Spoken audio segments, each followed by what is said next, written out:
Hello दोस्तों, आपके लिए लाए हैं थॉमसन का परमाणु मॉडल। थॉमसन ने जो परमाणु मॉडल दिया है उसके बारे में उन्होंने क्या बताया है, तो आज जरा इसके बारे में समझेंगे। देखिए जरा, थॉमसन का परमाणु मॉडल जो है उसका जो उन्होंने जब प्रतिपादन किया था उस वो डेट क्या है, 1904 ईस्वी में थॉमसन ने एक परमाणु मॉडल प्रस्तुत किया।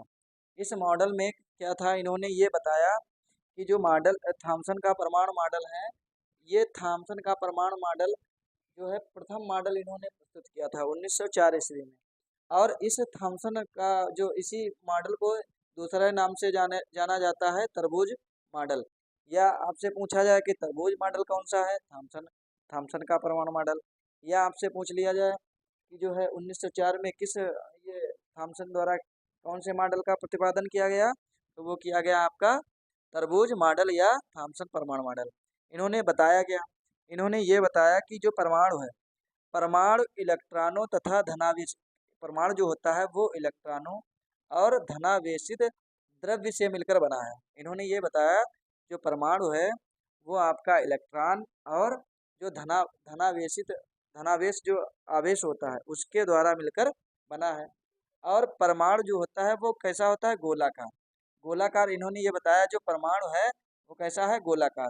इस गोले के आकार में इन्होंने ये बताया। और कहा जो है अति सूक्ष्म होगा और विद्युत उदासीन भी होगा कण। इन्होंने ये भी बताया कि जो कण होंगे वो क्या होंगे, अति सूक्ष्म होंगे और विद्युत उदासीन होंगे।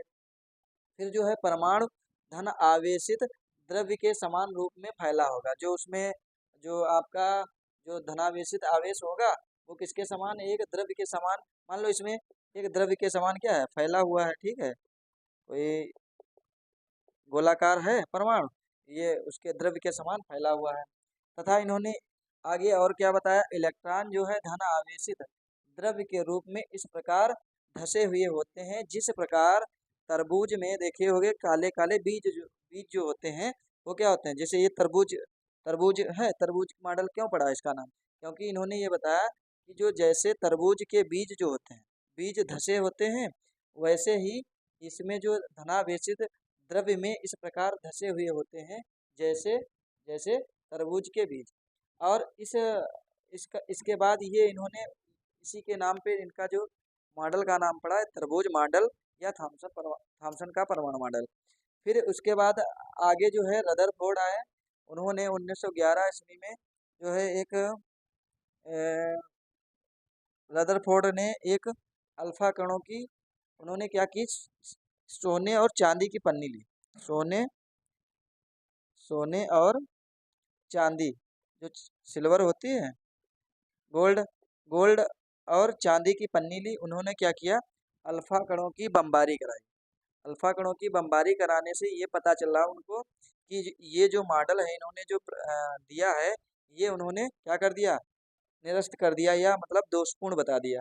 इन्होंने रदरफोर्ड ने ये बताया जो अल्फा जो कणों की बमबारी प्रकीर्णन कराने के बाद में इन्होंने ये बताया कि ये मॉडल जो है दोषपूर्ण है। इन्होंने इस मॉडल को रदरफोर्ड ने स्वीकार नहीं किया। उन्होंने इस चीज़ को रदरफोर्ड रदरफोर्ड ने जो इस मॉडल को क्या किया, निरस्त कर दिया। और उन्होंने एक नया मॉडल दिया, उसे रदरफोर्ड परमाणु मॉडल के नाम से जाना जाता है। उन्होंने क्या किया था, उन्होंने ये किया था कि जो लगभग 20,000 अल्फा कणों की बमबारी कराई। और उस 20,000 अल्फा कणों की बमबारी कराने पर उन्होंने ये देखा कि जो सोने की जो चादर थी और उसमें से अधिकांश जो अल्फा कण थे वो उस चादर को पार करके बाहर निकल गए। कुछ कुछ अल्फा कण थे 90 डिग्री पे मुड़ गए, कुछ अल्फा कण थे 120 डिग्री पे मुड़ के निकल गए। और कुछ जब जो है 20,000 में एक अल्फा कण ऐसा था जो अपनी मार्ग से, जिस मार्ग से गया था उसी मार्ग से क्या हुआ, वापस लौट आया। तो इन्होंने ये रदरफोर्ड ने बाद में ये बताया कि जो इन्होंने जो मॉडल प्रस्तुत किया है वो गलत है। और जो उन्होंने बताया कि जो परमाणु का जो अधिकांश भाग होता है रिक्त होता है, मतलब उसमें कोई कोई आवेश नहीं होता है। और जो नाभिक नाभिक जो बताया उन्होंने, जो बीच का भाग होता है वो जो अधिक धनावेशित होता है और जिसके वजह से अल्फा कण टकराने के बाद क्या हुए, वापस हुए। तो इस प्रकार से ये मॉडल के बारे में आपको समझ में आया होगा। इसे थॉमसन मॉडल कहते हैं। और अगले दिन हम और रदरफोर्ड के मॉडल के बारे में अध्ययन करेंगे। ठीक है, अगर इसमें अगर कोई समस्या हो तो एक बार कमेंट करिएगा, या ना समझ में आया तो एक बार बता दीजिएगा। ठीक, धन्यवाद।